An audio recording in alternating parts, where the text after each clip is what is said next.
Awit na sa Panginoon sa masilang awitin, awitin na natin Diyos at tulad ng Panginoon. Yes, hallelujah.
ating announcement, ating worship schedule, kaya tayo panalangin araw-araw from Monday hanggang Sunday, 7 a.m. to 9 a.m. ng umaga, ating Sunday school sa pag-aaral ng turo ng salita ng Panginoon, 9 a.m. ng linggo, 10 a.m. naman ang Sunday morning worship natin, at sa gabi, 6:30 a.m. ng linggo ang ating evening worship. Ang ating evening service ay Wednesday, 6:30 a.m. din ng gabi. Praise God. Panalangin natin ang ating bansa, ang Pangulo, President Ferdinand Bongbong Marcos Jr. sa mahal ng Panginoon, ang karoon ng kaligtasan sa mga gobyerno, kapilanan sa salita ng Diyos.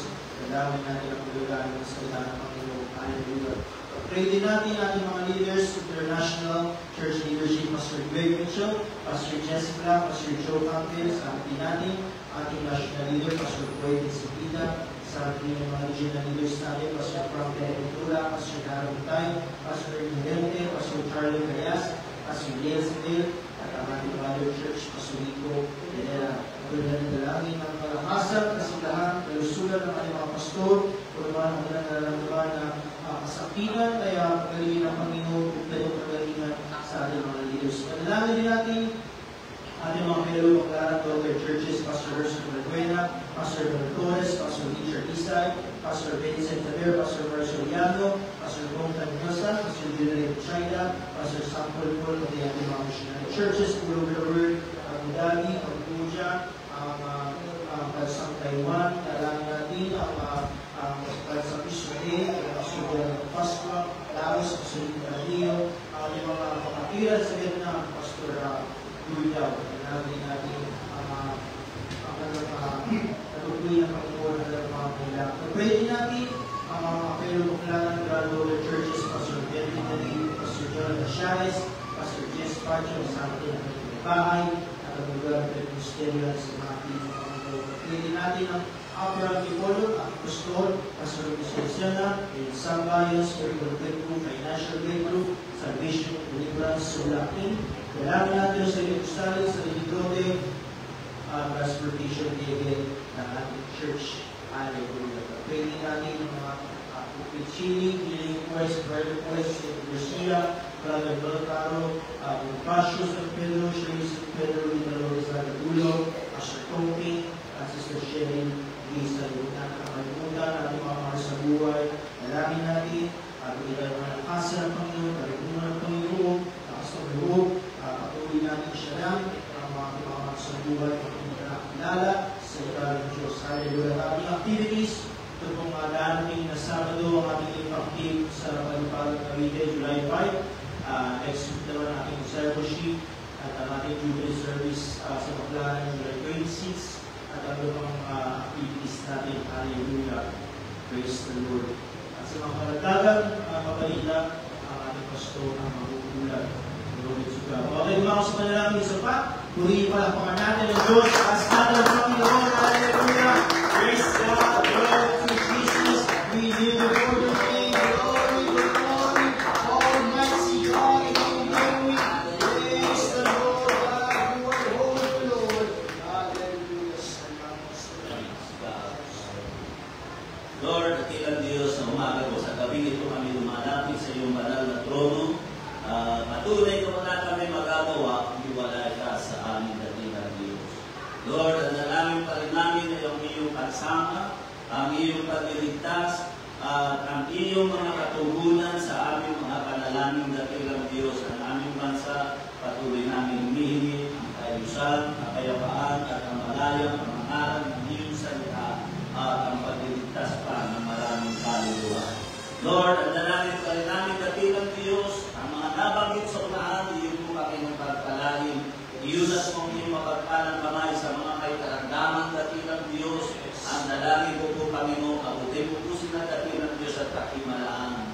Lord, ito ang dalangin namin, ang aming national leader, patuloy namin hinihingi ang iyong pakikisama sa kanya o kalakasan na nagmumula sa iyo, ay pagkaluto po sa kanya. Gamitin po kasi sa ikasusulong ng gawain mo, Panginoon. At ang aming Mother Church, Baclaran, Paranaque, Pastor Herrera, pagpalain siya, patuloy na gamitin, maging sa kanyang pagministeryo sa Hong Kong, dakilang Diyos. At nasa ito siya, maging sa pagpalit niya sa lugar na ito ka.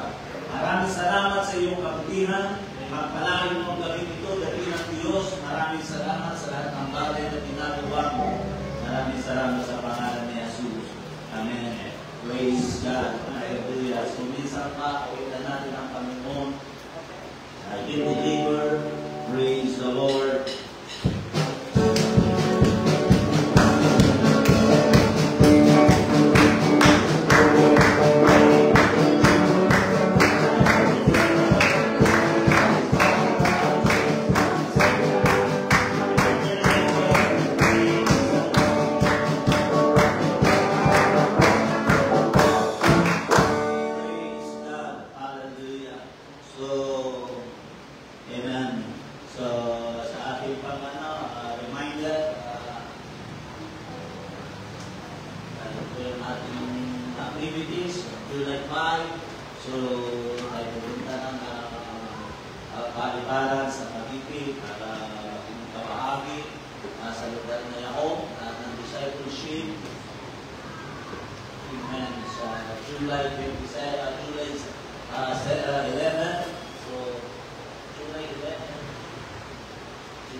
Galing sa ano yan? Sa alam ko yan, yung pagkatapos natin. Kasi masyado siya patapasama siguro yung nag-18. Okay, so yun lang ang ating ilang pangalita. Okay, so wala na po nalimutan. Tulad ng ating parating ginagawa, hindi mo ng pagkatalabi para sa gawain ng ating Panginoon. So, ginagawa natin ito dahil naalis natin na sumulong ang gawain ng ating Panginoon Jesus. Sapagkat wala naman katulad na sinabi ko, na ang gawain ng Panginoon ay susuportahan ng mga tao na iniligtas ng ating Panginoon Jesus. Yan ang pamantayan ng Bible.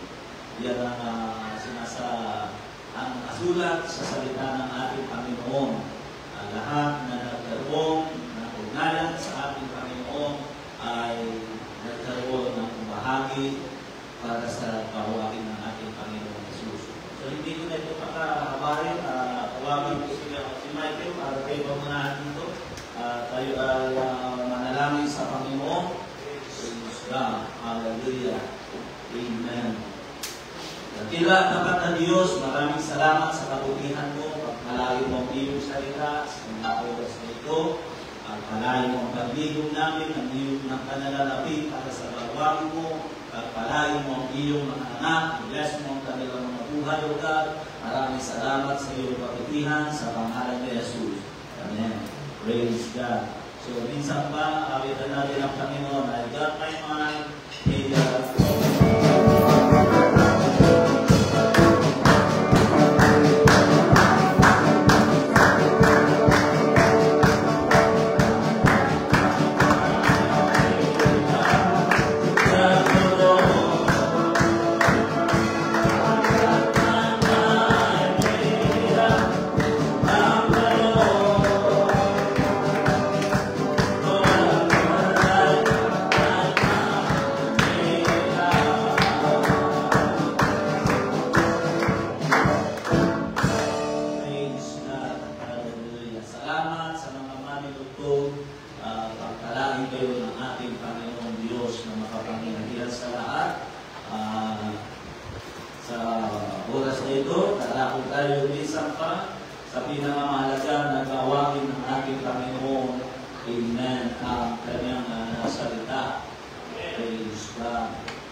Lumalabas na siya mayroong dual personality. personality. Ibibigay lang niya na siya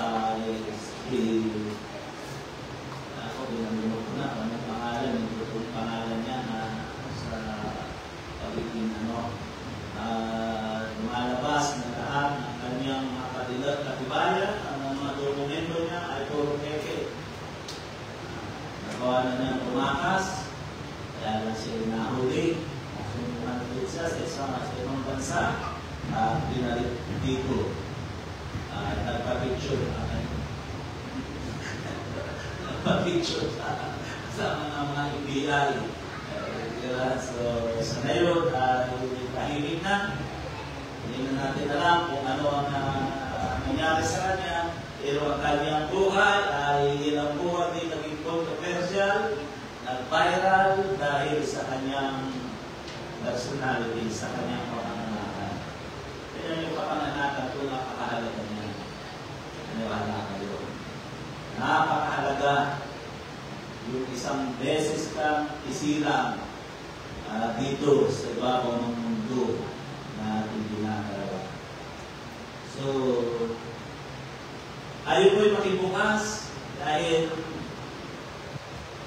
kung ang Panginoon, kung pinapahalagahan natin ang kapanganakan ng isang tao dito sa lupa, pag ang Panginoon ang tinanong mo, mahalaga sa Panginoon ang dalawang kapanganakan. Sino nakakaalam na ng ating pag-aaralan ngayon? Kung pinahalagahan ng daigdig, ng mundo na ginagalawan natin ang kapanganakan ng isang tao,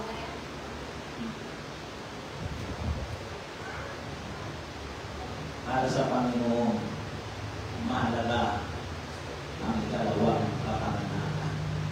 Kung mahalaga yung unang kapanganakan at dahil doon, natulo ang buhay ni Alice Go, nais ko ipaunawa sa inyo para sa Panginoon, higit na mas mahalaga yung pangalawang kapanganakan. Aklat ng Juan chapter 3, beginning verse 3 hanggang 8, ang pag-uusapan natin ay napakasimple. Sabi nga ay very elementary.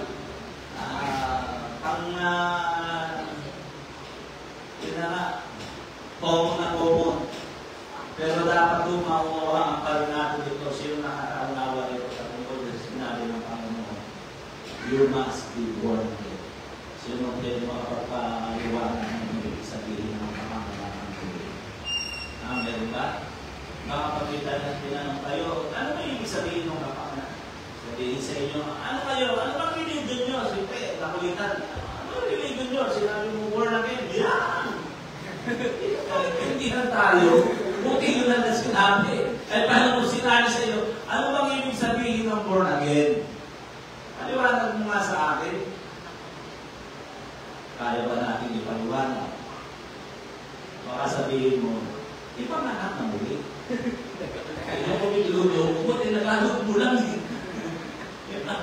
Dapat may idea ka kahit paano. Dapat alam natin mga bagay nito. Okay, basahin natin chapter 3, beginning sa verse 3 hanggang 8. Hindi na natin umpisahan sa 1 para medyo masave natin yung oras pa natin. Ganito pagkakasabi sa wikang Tagalog, babasahin ko, sumagot si Jesus at sa kanya'y sinabi, katotohanan sinasabi ko sa iyo, maliban na ang tao'y ipanganak na muli, ay hindi siya makakakita ng kaharian ng Diyos. Verse 4, sinabi sa kanya ni Nicodemo, paano may papanganak ang tao kung siya matanda na? Makakapasok ba siya bilang ikalawa sa tiyan ng kanyang ina? At ipanganak, sumagot si Jesus, katotohanan sinasabi ko sa iyo, maliban na ang tao'y ipanganak ng tubig at ng Espiritu, ay hindi siya makakapasok sa kaharian ng Diyos. Ang ipinanganak na ng laman ay laman nga, at ang ipinanganak ng Espiritu ay Espiritu nga. Huwag kang magtaka sa aking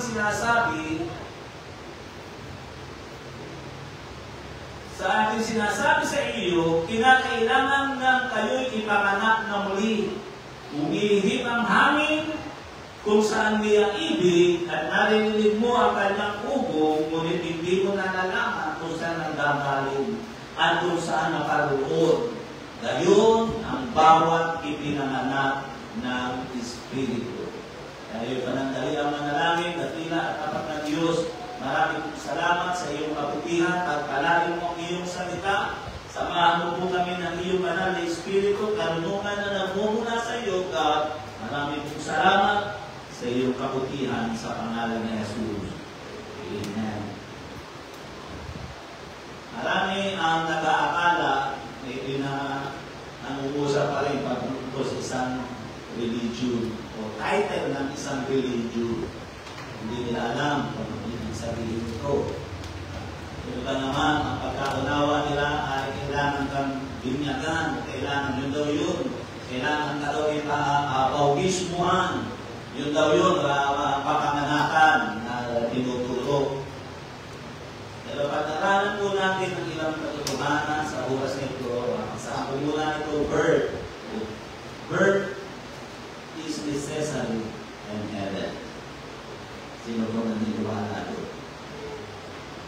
Ang kapanganakan ay napakahalaga sa langit. Una, nais ko bigyan ng pansin the requirements to be a citizen of heaven. Ang mga dokumento o mga pangangailangan sa pagiging mamamayan ng langit. Ang Bible ay nagsasalita na mayroong tinatawag na tagalangit. Mayroong tinatawag na tagalangit. 1 Corinthians chapter 15 verse 48. Kung ano ang upo sa lupa ay ganun din naman silang nagtagalupa. At kung ano ang upo sa langit, ay gayon din naman sila nagtagalangit. So sa salita ni Apostol Pablo, makikita natin may tinatawag na tagalangit. At mayroong tinatawag na tagalupa. Yung isang bagay na dapat natin maunawaan. Kaya ang Bible ay nagsasalita na mayroong tinatawag na tagalangit. So, kung mayroong tinatawag na tagalangit, so sa ibig sabihin, at mga tagalangit lang ang pwedeng pumasok sa langit. Yun ang isang malaking katotohanan ko. Kaya nga pinagtalunan yung kapanganakan nito si Alice Go. Kasi nga mahalaga yun eh. Pinag-aralan, siniyasan na mabuti sa Senado kung taga saan ba talaga siya. Taga China o Pilipino. Pilipina na lumaki. Saan nga daw sabi doon sa lumaki? Lumaki daw kayo sa bukid. Sabi? Sa farm. Yun. Laki sa farm. Sabi niya. Pangalawa, si Pablo ay nagsabi na kung taga saan ka, ay doon ka lamang nararapat. Kung taga saan ka, doon ka lamang nararapat. 1 Corinthians chapter 15 verse 47, ang unang tao ay tagalupa at ang ukol sa lupa. Ang ikalawang tao ay tagalangit. Ang tinutukoy ko with dalawang personality. Una, yung tinutukoy na unang tao na tagalupa ay walang iba kundi si Adan. At ang ikalawang tao ay tagalangit, yan ang may tinutukoy ay kay Jesus.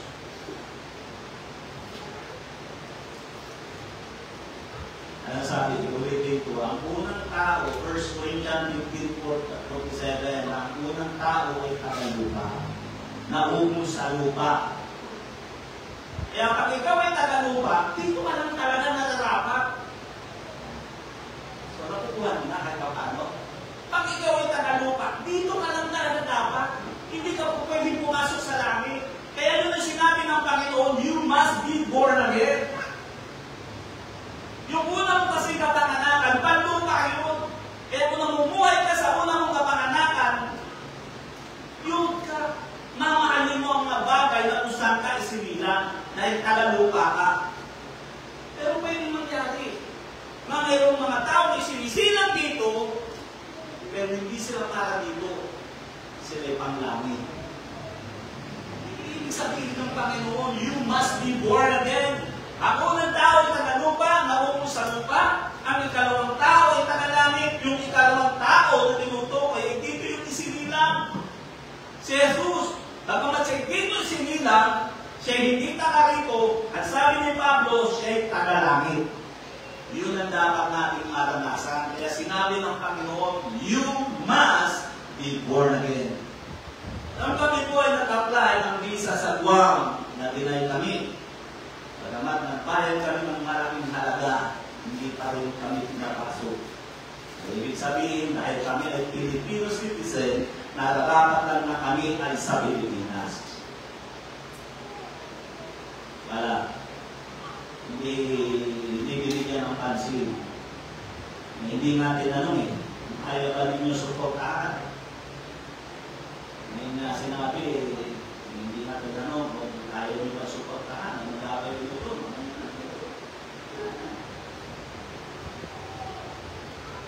Sabi nga, ano daw gagawin namin doon? Sabi ko, mamimimik. Simple issue eh. Yun ang sabi ni Pastor eh. Sabi niya, huwag ka na pumunta doon. Maraming ilog at dagat dyan. So, ibig ko sabihin, bago ka pumasok sa langit, kailangan mapatunayan mo na ikaw ay may karapatang pumasok sa langit. At yun yung mangyayari kung ikaw ay born again. Kung naranasan mo, kung meron kang dokumento bilang ipinanganak dito na tagalangit. Ito sinabi sa katauhan ng Panginoon, ulitin ko, ang unang tao ay tagalupa, naukol sa lupa, at ang ikalawang tao ay tagalangit. Dito yung sinina. Kaya ang pagiging born again, uulitin ko, dito po yung pinuproseso. Hindi yung pagdating dito sa kabilang buhay, doon ang mag-born again. Kakamalita. Dito yung pinuproseso dahil si Jesus, dito ipinuproseso, dito sa ipinanganak. Kaya ang pagiging born again, dito po yan umiiral. Ang dalawa, o pangatlo, si Jesus, bagamat isinilang siya dito sa lupa, hindi niya niyakap ang sanglibutan na gustong-gusto naman natin. John chapter 8, verse 23. At sa kanila ay kanya sinabi, kayo'y mga taga-ibaba. Si Jesus na nagsasalita nito. Ako'y taga-itaas. Kayo'y mga taga-sanglibutan ito. Ako'y hindi taga-sanglibutan ito. Kaya pinapakita ni Jesus, mayroon talagang mamamayan na talagang ano mo mapapatuhayan mo ikaw ay mamamayan na na hindi mo naraganasan yung sinabi ni Jesus, you must be born again. Hindi po yan sa pamamagitan ng salita lang. Kaya mo yung patunayan o dapat kaya mo yung patunayan. Ano pa pinawihan ka ng Diyos ng buhay, harap ka, kaya mo patunayan na may dokumento ka. Ayaw mo maglabas ng dokumento na ikaw ay tagalangit. Ano sabihin mo? Seryoso po ito. Buhay at kamatayan na pinag-aaralan natin dito. Alala ko rin kung si Mama ay nasa magpunta ng Japan. Ewan ko ang gagawin doon. Biro lang ito. Nag-deny siya dahil kulang sa dokumento. Kulang sa dokumento, hindi niya naitulay. Deny. Dahil una, yung ating na nag-petition sa kanya papunta doon, ay umuwi na rin sa Pilipinas. Narito sa Pilipinas, sponsor mo. Ano gagawin mo doon? Kaya si Mama, bigilan dito sa kapatid niya. Bigilan ng hirap po. Alam naman yung pupunta doon, bakit umuwi? So, lang ko paliin ko sa iyo.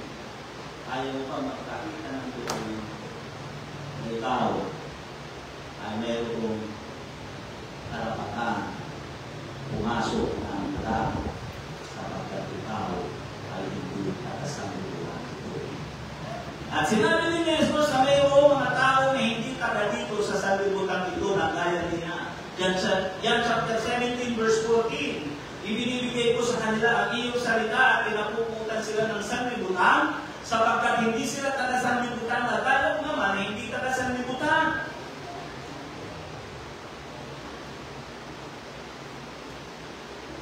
Hindi sila taga-sanlibutan at tayo naman na hindi taga-sanlibutan. Ito sabi ng Panginoon sa John chapter 17 verse 14 to 16. Sa pambagay, kailangan kang maging mamamayan ng langit. Dahil ito lang ang pwede pumasok sa langit. Kailangan mo maging mamamayan ng langit dahil yan lang ang papasok sa langit. Kaya hindi religyoso ang papasok sa langit. Ang papasok sa langit ay mamamayan ng langit, citizen ng langit. Philippians chapter 3 verse 20, sapagkat kung ang ating pagkamamamayan ay nasa langit, mula doon iniintay naman natin ang tagapagligtas at Panginoong Kristo. Yan ang dapat natin maunawaan. Ulitin ko, gaano mo kasigurado na ikaw ay mamamayan ng langit? Nagkakabiyera na. Nagkakabiyera na. Sabi ng ilan niya, nung leader ng Iran, pupulbusin niya lahat ng mga puti, ng mga Amerikano. Tumutulong na naman daw doon sa magkakaroon na salita rin ang Russia, pagpakit niya lang, sino ito yun? Nalimutan mo lang kung sino ito, Russia nga yata. Maraming na magkagulo. Nagkakagulo na. Nagkakagulo na sila. Ano mang oras, hindi ako pumunta sa akin, wala kang tunay na aming tirahan. Pagkawalan mo yung kahalagaan na yun na sinabi ng Panginoon, you must be born again. Kaya ang kamiting born again po, ito po yung isang karanasan. Paano ka magiging mamamayan ng langit? Ang sagot, kailangan magkaroon ka ng birthright na kinikilala sa langit. Yun ang tabi doon. Paano? May hawa ka ba nun? Wala namang isinisilang sa langit. Ang lahat ng nasa langit ay nilikha ng Panginoon. Wala pa sa sapay mo na isinilang sa langit, na mayroong nagbuntis sa langit at isinilang doon. Binabasa pa rin sa Bible na nagbuntis sa langit at isinilang doon para sila'y maging mamamayan ng langit. Hindi ka lang ang proseso.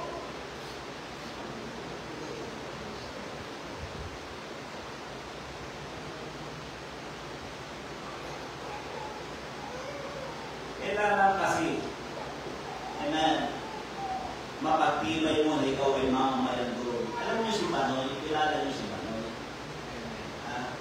Yung pinsan ni Jira, tinari ko. Yan po yung isinila sa Japan. Kaya talagang tatuo ako yun.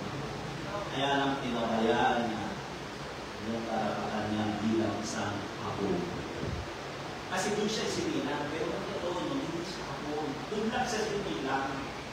Kaya sa totoo lang, may rights yun. Kaya lang pinabayaan.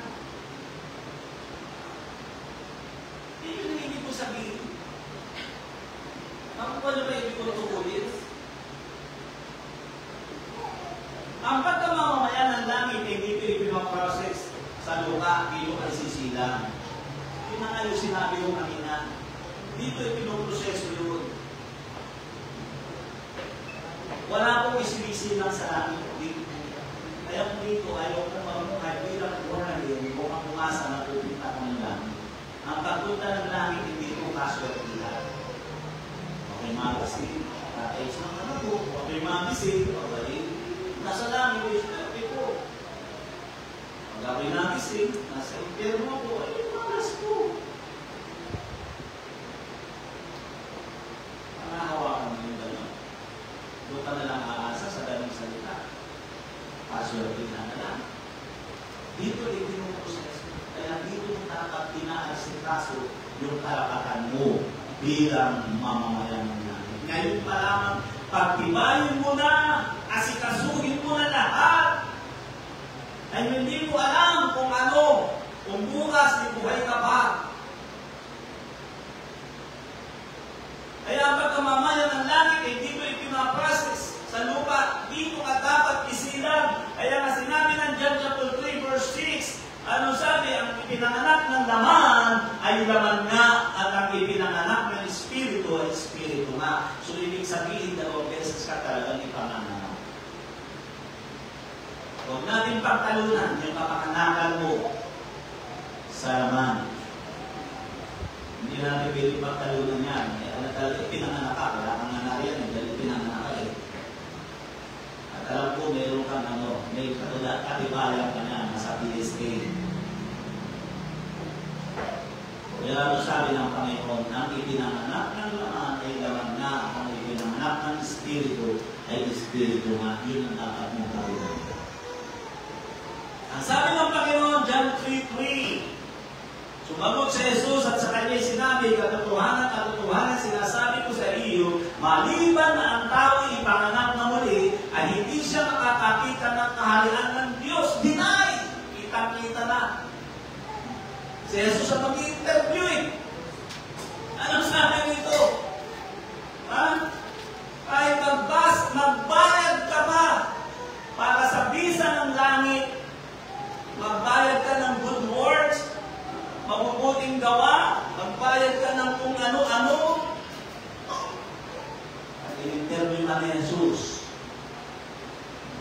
Ang sabi ng Panginoon, maliban na ang tao'y panganak na muli, hindi siya makakakita, hindi siya makakapasok sa kaharian ng Diyos. Kaya dito ginagawa sa lupa ang pagkamamamayan ng isang tao para makapasok ka sa langit. So yun dapat natin maunawaan. Kaya dapat dito yung binibigyan ng pansin. Alam naman natin yan, o ibabalik natin eh, nang si Adan at si Eva ay magkasala, hindi naman sila bigla ng isa eh, na natumba. Yung pagkakain niya nung butas, hindi naman agad siya ng isa at natumba eh. Kaya nga ang lakas ng loob ni Eva eh, kumain ka, wala naman nangyari sa akin eh. Kumain din sila, mag-asawa, pero hindi nila alam, may nawala sa kanila. May namatay sa kanila yung pagkamamamaya nila ng langit. Spiritual na sabi niyan. Kaya anong sabi ng Panginoon, Ephesians chapter 2, verse 2, 1-2, o Ephesians chapter 2, verse 5, ano sabi ron? Bagamat kayo'y buhay, kayo'y patay sa harapan ng Diyos. Anong sabi? Bagamat tayo mga patay, dahil sa ating mga kasalanan, tayo binuhay ng anak ni Kristo. Kaya maraming tao na wala patay yung kanilang pagiging mamamayan ng langit. Akalawa, nais kumigyan ng pansin. Tanong mo nga, paano yun? Sabi pinanganak, yan sabi ni Nicodemo, paano mangyayari ito? Kailangan ba ako ipasok muli sa sinapupunan ng aking ina? At ako ipanganak na muli? Ang sabi ng Panginoon, ikaw ang guro ng Israel, hindi mo na nalaman ang mga bagay na yan. Kaya pangalawa na nais kong pag-usapan natin, the invisible birth. Yung invisible birth. Yung pagkamamamayan mo ng langit, hindi po yan nakikita ang proseso. Bagamat dito yung pinoproseso, pero hindi po yan nakikita. Kaya nga, the invisible birth. Kasi natin humihigit, verse 8, John chapter 3, verse 8, humihigit ang langit kung saan niya higit at narinig mo ang kanyang bubo, ngunit hindi mo nalalaman kung saan ang galing at kung saan naroon. Gayon ang bawat ipinanganak ng Espiritu. Ibig sabihin, hindi nakikita. Sinabi ni Jesus, nakikita mo ba ang langit? At nalalaman mo ba kung saan siya nanggaling at kung saan siya pupunta? Hindi. Sabi ng Panginoon eh, humihigit ang hangin kung saan niya ibig at narinig mo ang kanyang bubong, ngunit hindi mo nalalaman kung saan ang gagaling at kung saan naparoon. Gayon ang Kaya, the invisible bird, hindi ko yan basta-basta nakikita. Pero hindi ko yan pinoproseso. Ang hangin hindi mo nakikita, kaya mo lang nasasabing ay hangin dahil nakikita mo gumagalaw ang mga nasa paligid mo. Pero hindi mo nakikita. Pero alam mo talagang may hangin. Ganun ang ipinapanganak sa kaharian ng Diyos.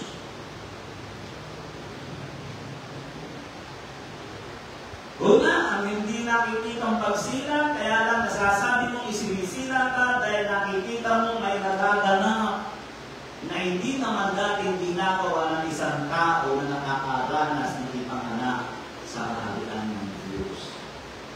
Mayroong nagaganap at mayroong nawawala sa iyo. Yun ang proseso. Pangalawa, naniniwala ka. Dati wala kang kapani-paniwala. Tinatawanan mo mga espiritual na bagay. Pero ngayon sumasampalataya ka. Yan ang sign na ikaw ay unti-unting ipinapanganak. Diba? Dahil sinasampalatayanan mo ang salita ng Diyos. At lahat ng sumasampalataya sa Panginoon, sila yung ipinoprocess sa panganganak na espiritual. Isa pang bagay, nagnanasa ka ng mga bagay na pangitaas. Ano yung mga bagay na pangitaas? Paglangit, pagsamba, pagpupuri, pananalangin. Kapag nararanasan mo yan, ibig sabihin, ipinoprocess ka na bilang tagalangit. Ginagawa na yung iyong karapatan bilang tagalangit. Dahil nagnanasa ka ng mga bagay na pangitaas. Natangin sa itaas lamang ginagawa. Pangalawa, baka nila na ba ito? Kayo na pala. Nagugutong ka. Saan ka nagugutong?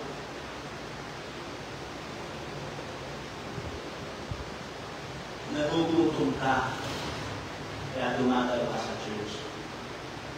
Kaya dumadalo lang talaga sa ganitong gawa yung mga tao ipinanganak ng Panginoon.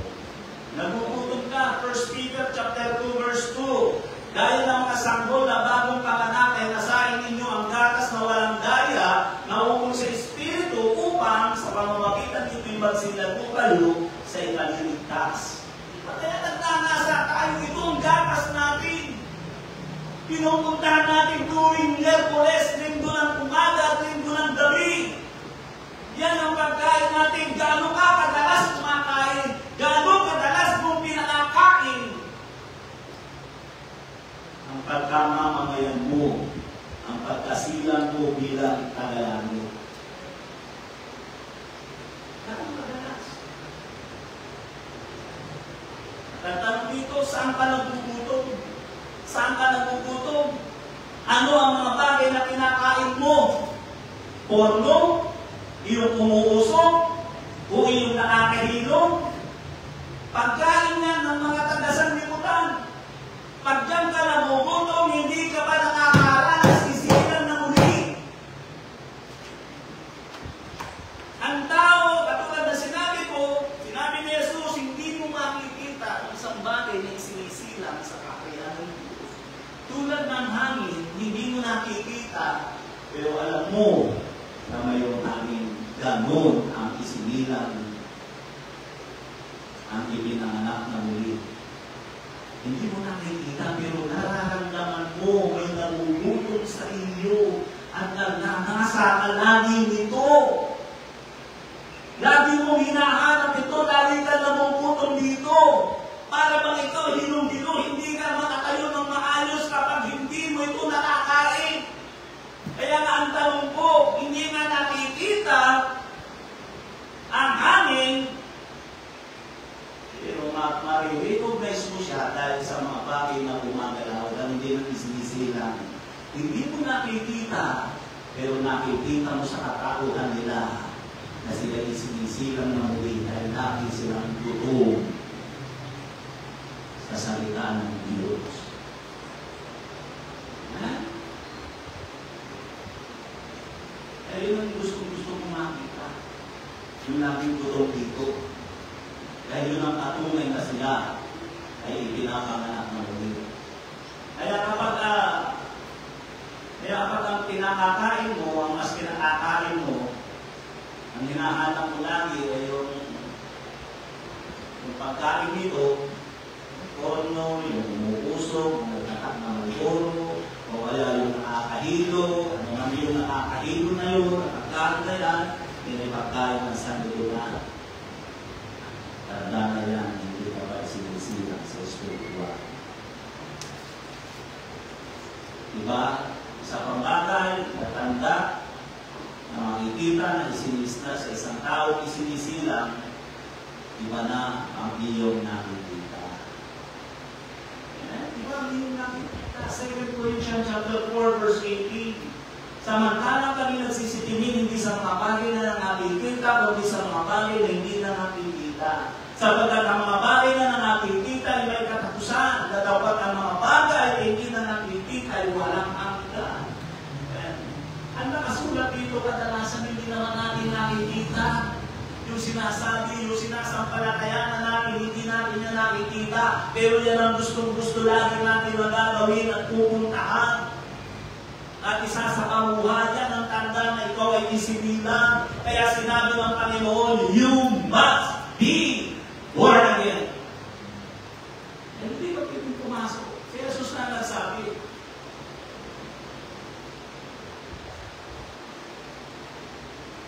Kaya hindi po pwede, hindi mo isipin yung posible, hindi yung posible.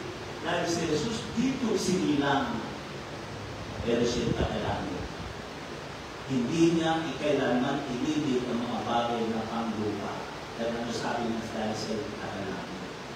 Kaya kung hindi mo inibig ang mga bagay na panglupa, mga pumupuli-pulita, mga nagagandahan, at mga pinapapaliwan ng taga-sanlibutan, kapag hindi mo yan pinahalagaan, ibig sabihin, yan ang patunay na papasok ka sa langit. Dahil ikaw ay tagalangin. Yes, dito ay sinilang, pero totoo niya, ikaw ay tagalangin. Isa pang bagay na makikita mo, iba na iyong pagkilos at pananakit. Hindi ko nakita na ikaw ay sinilang, hindi ko nakita ikaw ay nakuha. Walang ganon, pero nakikita, iba na ang iyong itinikilos. Ibig sabihin, lumalago ka dahil sa salita ng Diyos. Amen? Yun ang patunay na ikaw ay lumalago dahil iba na ang iyong pagkilos, iba na ang iyong pananamit, iba na ang takbo ng iyong pag-iisip.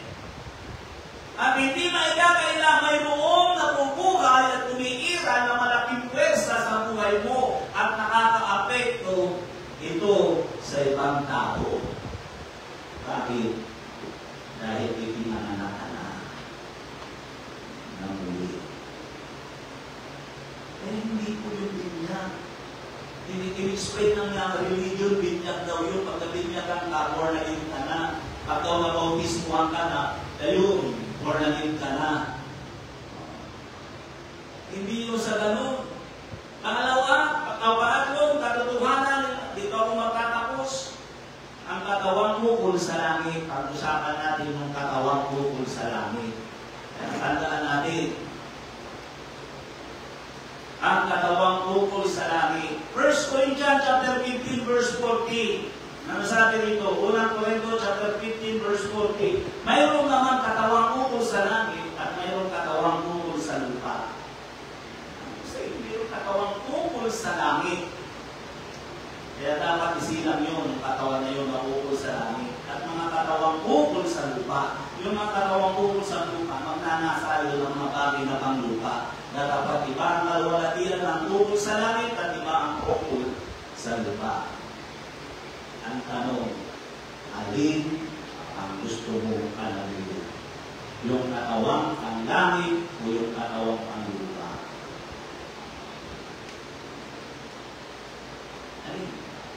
Ano na mas pinakakain mo?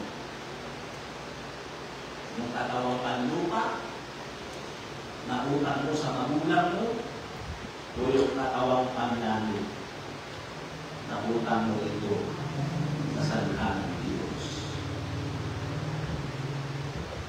hindi na mas mabilis lumako. Tandaan mo, ikaw ang magsisilang diyan at dito yan sa lupa mo gagawin. Alin ang dapat mabuhay? O kaya ay ang dapat magpatuloy? Alin? Alin ang dapat maging malnowledge? At alin ang dapat maging malusog? Yung tagalupa o yung tagalangit? Ano ang katauhan meron ka? Yan ang dapat natin mahupawakan. Ang ipinanganak para sa lupa ay ang lupa, minasabi. O ang kailangan ipanganak para sa langit. Basahin pa rin natin yung 1 Corinthians chapter 15, verse 47. Ang unang tao ay tagalupa, naupo sa lupa, at ang ikalawang tao ay tagalangit. Tapos, ito ang dapat niyong tandaan. Hindi pwedeng mabuhay ng sabay nito. Hindi ko pwede. Ay, hindi ko pwede. Mahirap yun. Palalaguin mo ng gusto ito. Katakuhan mo ito na isinilang panlupa. O yung isinilang dahil sa salita ng Diyos. Sabi ng Panginoon, malibang mamatay ang isa, mabubuhay ang pangalawa. Ano niya yung sabi? Malibang mamatay ang isa, mabubuhay ang pangalawa. Pag pinatay mo ang nasa ito, mabubuhay ang katawan mong panlaki. Maasa kung maunawaan ito. Ito ay sabi ng John chapter 12 verse 24. Sinabi ng Panginoon, katotohanan sinasabi ko sa inyo, maliban ang bungil ng trigo'y mahulog sa lupa at mamatay ay natitira. Datapwat, kung siya'y mahulog sa lupa at mamatay ay magbubunga ng marami. Nakita na kayo ng binhi. Yung binhi, pag pinanatili mo na nakalagay sa darako, kahit tao ng bilangin, hindi ka rin. For example na lang yung puto ng santo. Sa amin ko sa probinsya, marami itong mga marunong kumain ng santo, hindi umunok yung buto. Tapos dinuduli sa mga nalikusulo isang na nakawal lang ng iyo. Alam ni, pag nabunan ni, nung nagdumudumi, nakikita mo doon, makikita mo doon. Mga buto. Nakita mo, the more na namamatay yung buto ng santo, habang sila nabubulo, doon sa nabubulok na buto ng santo, lumalabas yung unti-unti yung dahon. Habang namamatay at nabubulok yung buto, lumalabas ang isang katawan ng puno. Doon sa nabubulok na buto. Yun yung sinabi ng Panginoon, malibang mamatay ang isa, hindi mabubuhay ng isa. Malibang mamatay ang nasa ito. Itong laman mo. Malibang mamatay ang nasa niya, hindi ka ipananganak na muli. Kaya ang tanong doon, ano ang paitinulutan mong lumabo? Sino ang dapat isignan? 1 Corinthians 15:49. At kung paano tinagay natin ang larawang ukol sa lupa, tatagay din naman natin ang larawang ukol sa langit.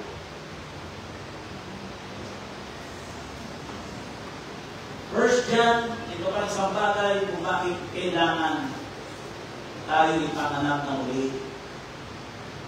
1 John chapter 5 verse 18, nalalaman natin na ang sino mang ipinanganak ng Diyos ay hindi nagkakasala. Datapwat ang ipinanganak ng Diyos ay nag-iingat sa kanyang sarili at hindi siya ginagalaw ng masama. Malibang ikaw ay ipanganak na muli, hindi ka magkakagumpay dito sa daigdig. Yan? Yan ang dapat natin mamunawaan. Nangusap ako sa isang simple kaya na pangungusap. Maasa ko na unawaan ninyo. Yun ang ibig sabihin ng sinabi ni Jesus. You must be born. Hindi mo nakikita ang proseso nito, pero nakikita sa iyo yung isinisila. Dahil nagugutom ka sa salita ng Diyos. Dahil nakikita, iba na ang pinakakain mo, iba na ang binibigyan mo ng vitamins, at iba na ang ipagkain mo. Mahigit kayo eh. Ayaw mong magugutom dito sa salita ng Diyos. Yun ang patunay na mamamayangkanan namin. Ngayon po natin ang ating mga ulo. Nag-usap ako sa isang simple kaya papanusap. Amen. Praise God. Inasabi kong birth is necessary in heaven. Dito po yung sinoproseso. Una, the requirements to be a citizen of heaven. Pangalawa, the invisible birth. Kailangan maranasan natin ang kapanganakan hindi nakikita pero nasa saksihan sa pamamagitan ng mga nangyayari sa buhay natin. At ang pangatlo, ang katawag mo sa langit. Yan lamang ang pwedeng pumasok sa kaharian ng ating Panginoon. Kung dito mo pinalagok ang katawang bukol sa langit, pwede kang pumasok sa kaharian itinalaga ng Panginoon. Kaya depende na kung sino ang nasa mong kakainin. Ano ang pakakainin mo? Yung pinana mong kapanganakan o yung kapanganakan mo dahil sa ating Panginoon, dahil sa pagkilala mo sa ating Panginoon Jesus. Praise God. Dahil natin tumayo, awitan natin ang Panginoon.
Ang unang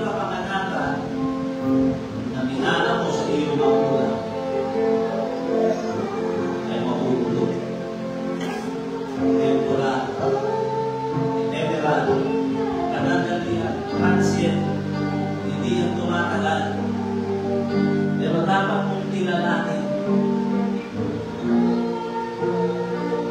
Kaya mo bang pumasok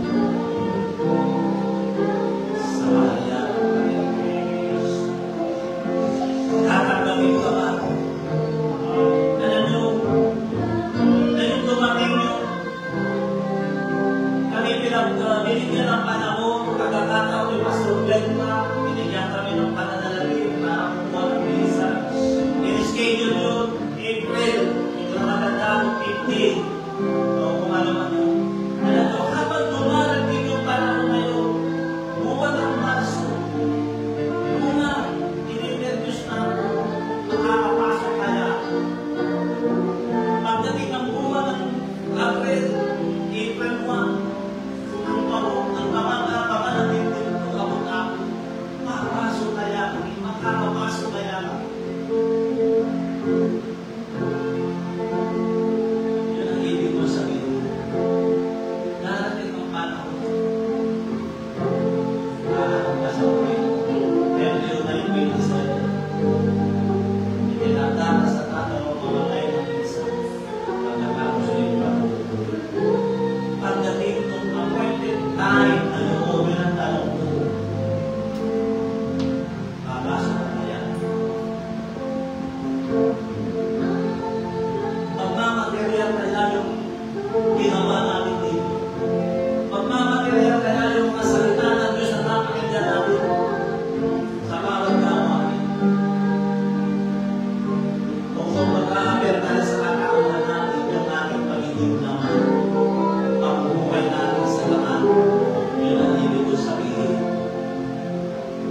Kaya sa oras na ito, napapakasa tayo, kanina mo na mayroon nakakakinig ng salita ng Panginoon sa online. Hindi mo ba natatanggap ang ating Panginoon? Yung unang katakanatan na ginawa mo, namana mo sa magulang mo, ano na yan?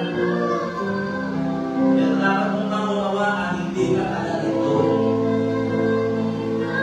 Hindi ka kalalupa. Lahat ng tamang mamamatay. Kailangan mong tanggapin si Jesus. Dahil si Jesus, ang unang kaparaanan upang maranasan mo ay ikalawang kapakanan. Yun yung sinabi ng Panginoon. Buhay ang tamakalan na nakatayari ko. Kailangan mong maranasan. Yan ang sabi ni Jesus, you must be born again. Hindi po yan religion. Yan po'y karanasan. Kailangan maranasan mo mamutong ka rito. Kailangan maranasan mo na maalagaan mo ang mabagay ng pagitaas. Kailangan maranasan mo makalaya ka sa sistema ng sanlibutan. Kailangan maranasan mo ang homesick dito sa lupa. Walang pinakaiba sa mga tao ng aapron. Namimiss nila yung lupa nila, sinilangan nila ng tanda ng ikaw. Ang hindi ka na lupa. Kaya hindi mo may naranasan, kailangan tanggapin mo si Jesus bilang Panginoon at tagapagligtas ng iyong buhay. Diyan po lang ka maranasan. So mananalangin ako sa iyo ng isang panalangin ng pagtanggap. Ulitin mo ang katanalangin ko. Dakilang Diyos, inaamin ko po na buhay ako sa makalaman na pamumuhay. Walang pagnanasa sa mga bagay na espiritual. Usapin pananampalataya. At yun ang dahilan kung bakit naging alipin ako ng kasalanan. Subalit sa oras na ito, inihiling ko po na ako'y patawarin sa lahat ng aking mga pagkakasala. Kaya sa oras na ito, tinatanggap nila bilang aking Panginoon na magligtas ng aking buhay. At dahil dito, binubuksan ko ang aking puso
Lord, tulungan mo po ang iyong anak na Panginoon.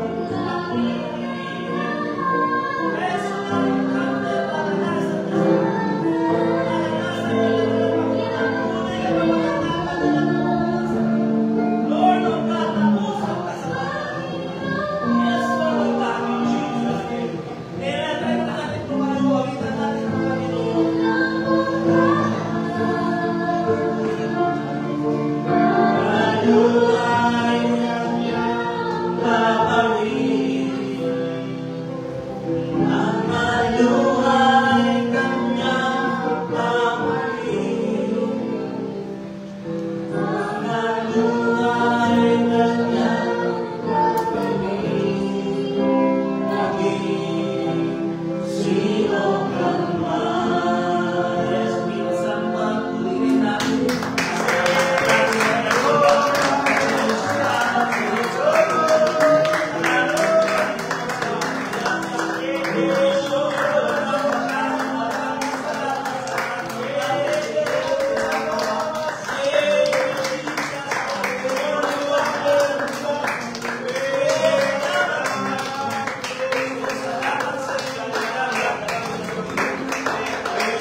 Pagharap natin sa Panginoon, hindi tatanungin ng Diyos kung anong religion mo. Ang hahanapin ng Panginoon sa iyo yung katunayan na ikaw ay tagalangin. Diba? Yung katunayan na ikaw ay isinilang dito, pero ikaw ay tagalangin. Ang pagiging born again, ito po yung pinaghahandaan dito sa katunayan. Kaya huwag mong paniwalahin, kaya hindi mo alam kung hanggang kailan mo tatagayin ang buhay mo. Hindi mo alam kung sa kinabukasan ay buhay ka pa. Kaya dapat hanggang may panahon, pagyamanin mo ang katawang kanlang. God bless you sa inyo lahat. Pagpalain kayo ang ating Panginoon. Praise God.